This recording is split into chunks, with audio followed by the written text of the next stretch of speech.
You know something didn't quite go right when the best mode in Battlefield 6's free-to-play Battle Royale-focused spin-off Battlefield REDSEC is the one that isn't a Battle Royale at all.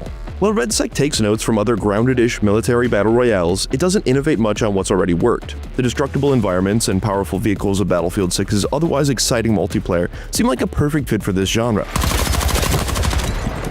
But the relatively shallow execution just hasn't hooked me the way Fortnite's cartoonish chaos and electrifying events did, nor has it separated itself from the likes of PUBG or Call of Duty Warzone. Instead, I've had way more fun when its map is used to push the boundary beyond the requisite ever-shrinking storm in the squad-based, elimination-driven Gauntlet mode that cleverly fleshes out the mission structure hidden within the Battle Royale's streamlined familiarity.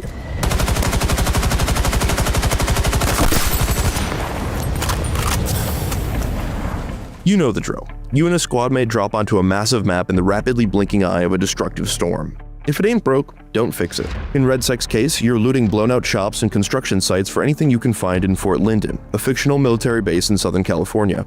Dotted with memorable named locations like the golf course and the lighthouse, there are all kinds of high vantage points for sniping and tight corridors for scrapping. And with destructible terrain and a seemingly endless supply of artillery and airstrikes, these locations have a tendency to devolve into bombed-out rebar skeletons or collapse entirely, sometimes on top of you. This blend of different battlegrounds makes for a balanced, tense frenzy within each location, especially in matches with 4-player squads.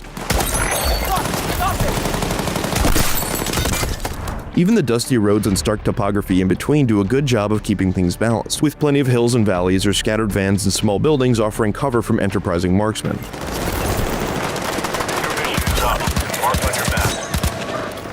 When cover fails, you'll get a second chance if you fall early enough in battle and your squad mate doesn't revive you in time. That comes complete with a second drop-in, and you'll need to re-up on gear and consumables from there. I like that you can even make redeploying at the right moment work in your favor because you can aim for special pickups from your parachute that weren't there when the match started.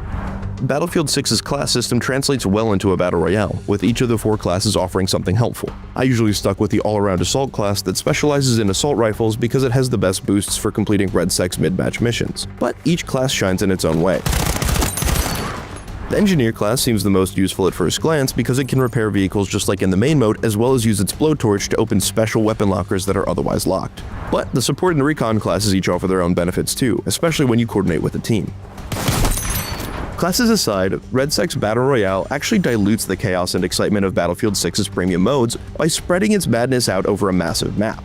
Its 100-person lobbies are only about 50% bigger than the 64 people in all-out warfare matches, but Fort Linden is definitely more than 50% bigger than your average Battlefield 6 map. This math does REDSEC no favors.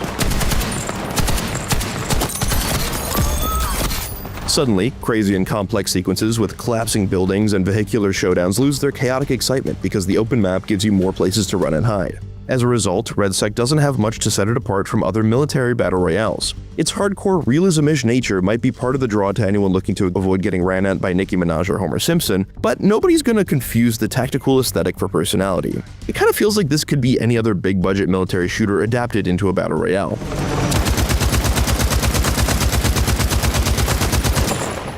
Thankfully, REDSEC's compelling mission structure takes a rewarding cleaver to the otherwise ho-hum military doldrums. They're kind of like the missions and bounties you'd find in Fortnite, but with better rewards and more diverse challenges. Automatically populating in your map menu after the first few seconds of each match, you're usually presented with 3 missions, but those options might diminish as the round goes on.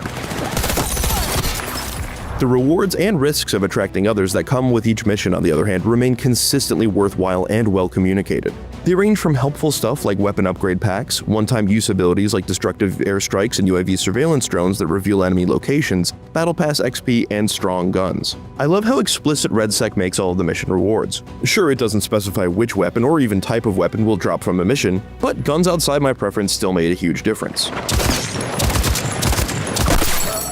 Even with otherwise uncooperative squad mates, those irresistible rewards spurred me into planting the bombs and capturing the waypoints required to earn them. That seems to be REDSEC's secret sauce. Each in-game mission pops up like clockwork after a few seconds, only requiring a couple of button presses to reveal the next target. Hinging on classic military FPS objectives like babysitting a planted bomb or picking up an important file so you can transmit its signal back to home base, these smaller side quests add order and welcome direction to the otherwise listless pace of conquering the battlefield. Some, like planting a bomb, will reveal your location with a big red marker on nearby enemy screens and match that with an equally loud siren alerting opponents to your location. But if your loadout isn't battle ready and you're worried about running into other players, there are other ways to get better gear. In addition to the standard looting option, weapons, armor, and other useful pickups will randomly rain from the sky. Custom weapon drops make for the most useful and desirable pickups, giving you access to one of your customized weapons from Battlefield 6's standard multiplayer mode. I like that these drops work once for each player rather than just giving one squad their trusty sniper or assault rifle, but it almost feels like a microcosmic participation trophy rather than rewarding squads who treat these drops like hard push objectives and beat out the others. REDSEC doesn't offer enough to do in between wiping enemy squads and looting military-themed chests compared to some of its contemporaries, but the map-driven context of each mission does add spontaneity and strategy for the ways you might carry out a mission. For example, taking a bomb-setting mission when you're close to the otherwise slow and unthreatening firestorm that closes in around you might dissuade anyone from a risky diffusion that puts them right at the edge of the billowing wall of smoke. In contrast, the Gauntlet mode ditches the storm entirely as it expands each of these extra objectives into full-fledged game modes. It pits a handful of 4-player squads against each other to rack up the most points on each objective, and even adds a few extra scenarios to the mix. Totaling 8 different game types, the mode and round rotates between locations in Fort Linden, with the 2 lowest performing squads getting eliminated each time. I think my favorite is the area control mode, where each squad is competing for a small hexagonal chunk of the map that has its own corresponding satellite dish to take over. There are usually 15 to compete for, making each round of circuit a chaotic, scrappy battle for domination that rewards different kinds of play depending on which part of the map you're fighting for. Gauntlet also cleverly recognizes that some people just want to play each mode like deathmatch, and weighs points accordingly, with kills and revives contributing to the scoreboard. And to make things more competitive, all points double in the last minute of each round, preventing any team from completely running away with the win. Gauntlet ends up working almost more like a brilliant mishmash between Fall Guys and a squad-based free-for-all version of traditional Battlefield than it does the otherwise uninspired Battle Royale that houses it. After catching a few wins across all 3 of its main queues, Battlefield REDSEC's slow-rolling storm just hasn't done much to keep me wanting more aside from introducing a few interesting missions here and there. It's enjoyable, sure, but its adaptation doesn't mesh well with the pace and epic scale that makes Battlefield 6's regular multiplayer so much fun. But where REDSEC's Battle Royale only dilutes that formula, the Gauntlet mode that lives alongside it instead boils down and concentrates the best stuff from both Battlefield and Battle Royales at large into one of the coolest game modes I've seen from a military shooter in a long time.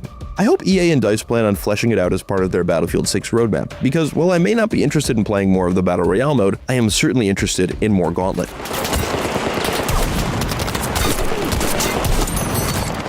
For more on Battlefield 6, check out our full reviews of the campaign and regular multiplayer. For everything else, stick with IGN.